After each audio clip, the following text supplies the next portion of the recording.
જેના ઘરમાં દીકરી નથી હોતી ને એના હાર્ટમાં એક કાણું ખાલી આવે, એક ખૂણો ખાલી હોય છે.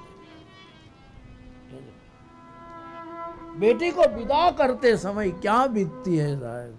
हाँ, આજ હિમાચલ જેવો હિમાચલ ડગમગ્યો છે કે આજે વિશ્વની અંદર શિરમોર છે. દીકરીને સાસરે વિદાય કરતી વખતે કેવું વાતાવરણ ઊભું થાય છે સાહેબ. તમે જોજો, આપણે ત્યાં રિવાજ છે કે દીકરી મંડપમાં હોય ત્યાં સુધી માંડવો ઝગમગાટ વાળો લાગે. તમે જોજો, ભલે ગરીબ બાપે બાંધેલો માંડવો હોય કે પૈસા વાળા, હાઈફાઈ હોય કે સામાન્ય હોય,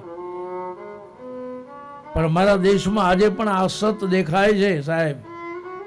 દીકરી મંડપમાં હોય ત્યાં સુધી માંડવો હર્યો ભર્યો લાગે, પણ જેવી દીકરી માંડવામાંથી વિદાય થઈ જાય પછી માંડવો ભેકાર લાગવા માંડે.